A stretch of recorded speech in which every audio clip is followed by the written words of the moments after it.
salam jumpa. Kembali lagi dengan saya Dr. Haryo Bagus Wirawan.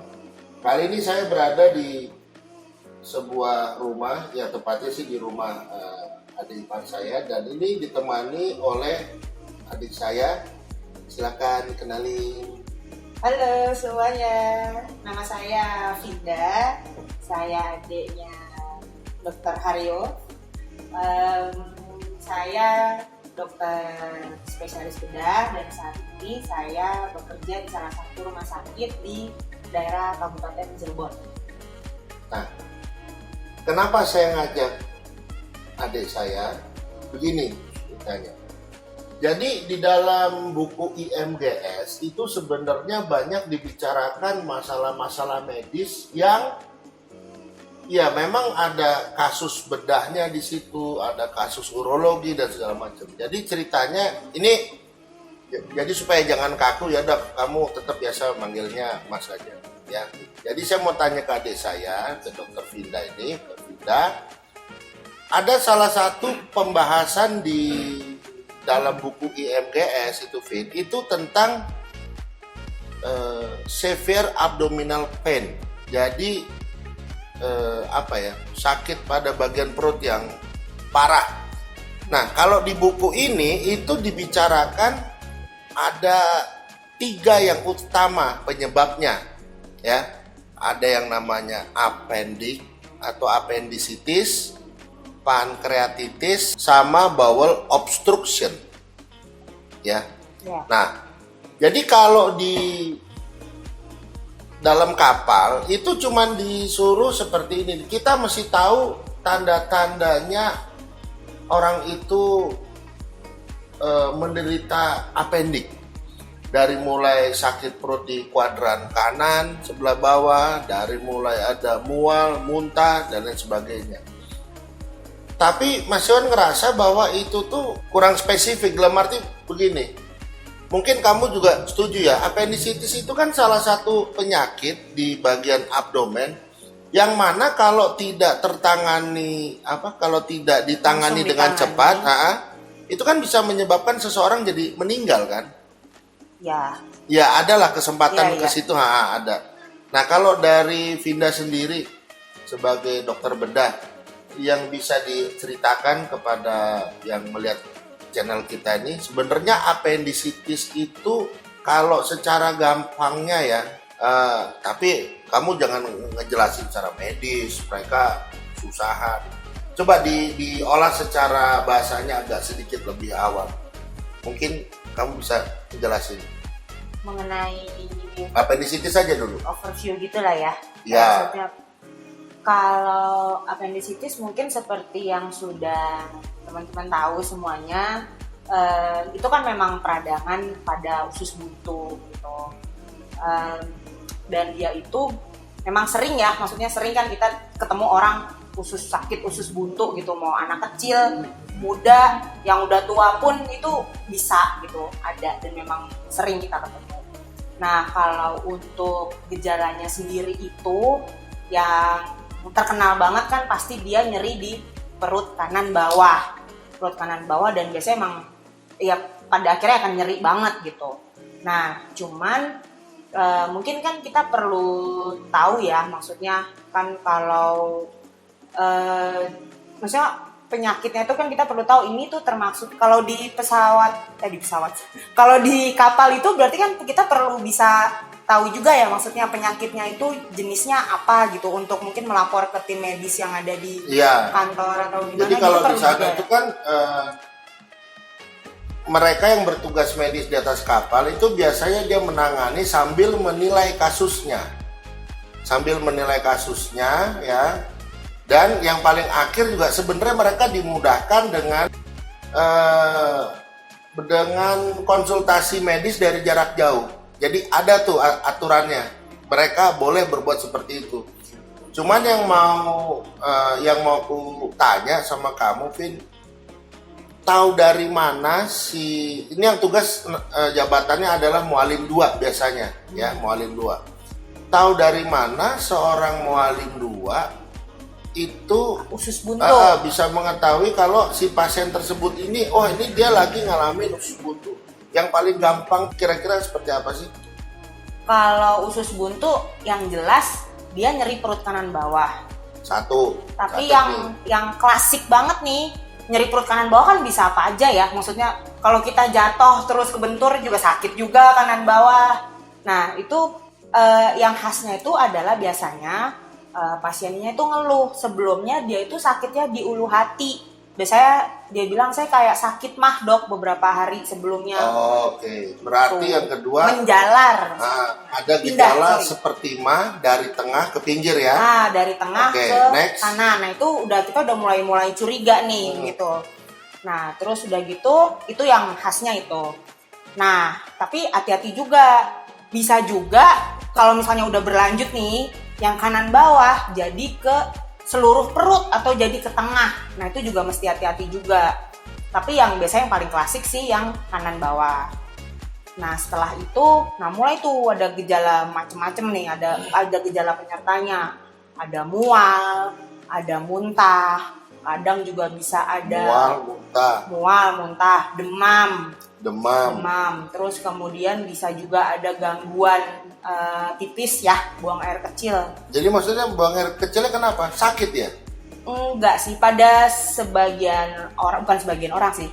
Maksudnya Hampir. saya sendiri pernah dapat kasusnya gitu, dia usus buntu tapi pipisnya tuh ada kemerahan, semu-semu merah kayak kalau kita bilangnya ke orang awam tuh warnanya seperti air cucian daging. Nah, suka gitu. Jadi dia pipisnya bisa berwarna kemerahan, hematuria. Memang jarang sih, jarang banget tapi bisa ada gitu barangkali ketemu.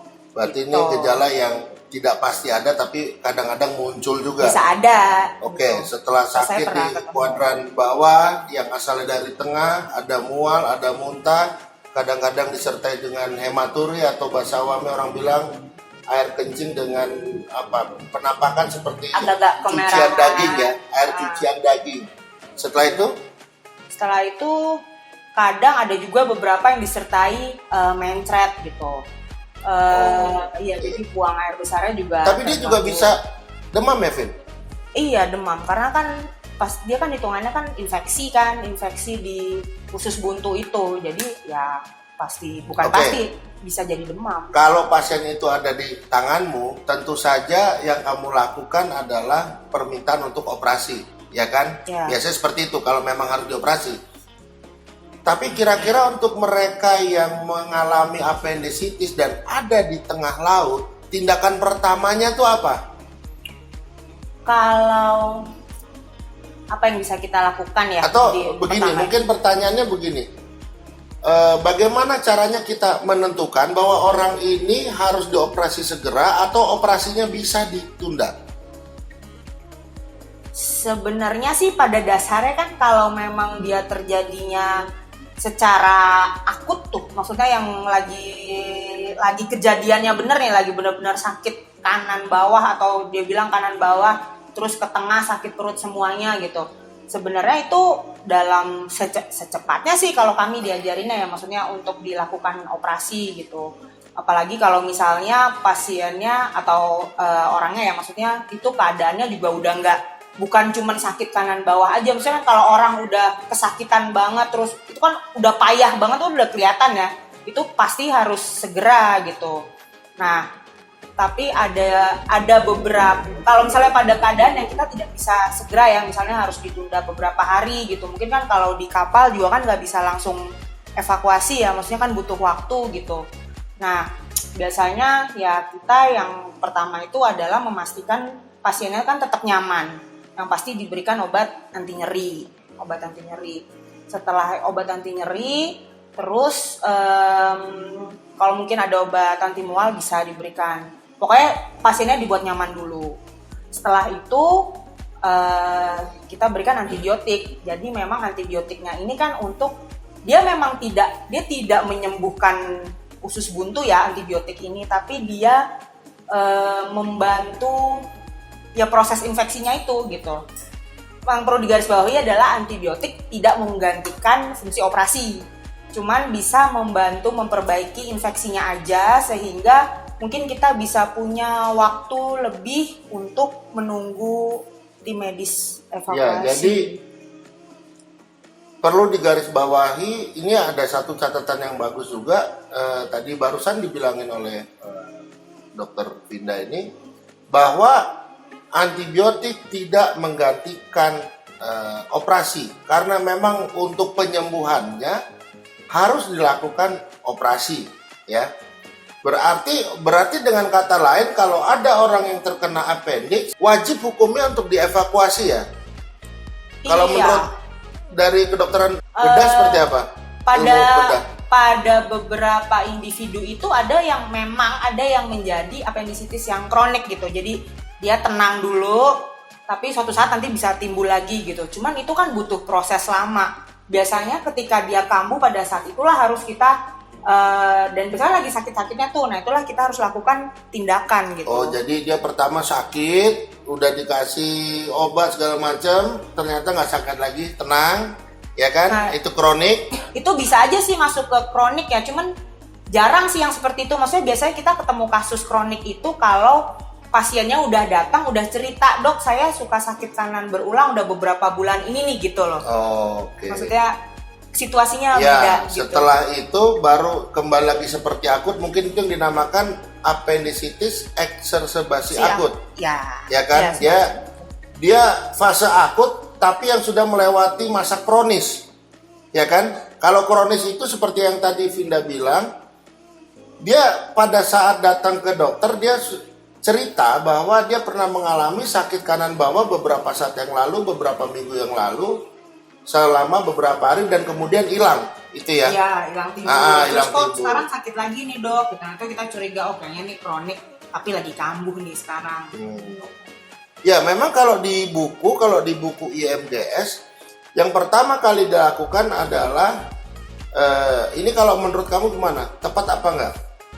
Jadi yang pertama kali dilakukan adalah kita menginfusnya dengan cairan NaCl 0,9%. Lalu setelah itu diberikan, karena di buku itu mungkin dianggapnya semua orang yang mengalami appendix itu mengalami nyeri yang akut, nyeri yang parah juga, sehingga diberikanlah morfin.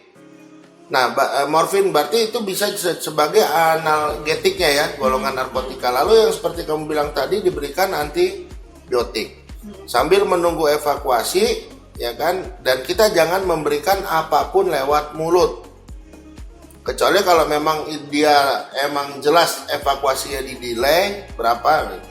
Nah, pertanyaannya kenapa sih kok itu banyak tuh, sering ada tulisan di buku jangan berikan apa-apa pada saat mau dievakuasi. Kan evakuasi ya tentunya pada kasus-kasus yang setelah dievakuasi dia dilarikan ke rumah sakit dan dioperasi. Jadi dengan kata lain, sebelum operasi dia jangan makan dulu ya. Iya. Itu ngaruhnya gimana tuh, Vin? Kalau lihat konteksnya sepertinya tuh sebagai salah satu persiapan operasi ya. Jadi maksudnya secara umum aja ya. Kalau memang pasien mau operasi itu kan ya pasti dengan obat bius dong gitu. Nah, obat biusnya ini bisa menimbulkan efek-efek tertentu yang kalau misalnya pasiennya, memang kan pasien umumnya juga kan kalau mau operasi dipuasakan tujuannya. Nah, karena obat-obat bius ini tuh bisa ya dia dia pokoknya menimbulkan efek pada tubuh lah ya, nanti bisa pasiennya tuh muntah lah gitu. Kalau muntah kan pada saat intraoperasi bahaya ya, misalnya dia lagi tidur muntah terus masuknya ke saluran pernapasan, Iya. ntar repot lagi gagal napas lah Berarti apa. ini salah satunya. Kelihatannya sepele kan di buku itu. Jangan berikan apa-apa. Do not give nothing through the mouth while waiting for evacuation. Jadi tulisannya memang kadang seperti itu. Jangan berikan apa-apa lewat mulut pada saat dia lagi menunggu evakuasi. Tapi tentunya memang kalau di buku itu diharapkan mereka yang dievakuasi itu adalah mereka yang benar-benar gawat dan harus dilakukan operasi. Ya. Terus kalau nggak salah pada perempuan itu diagnosa bandingnya ada yang spesial ya dengan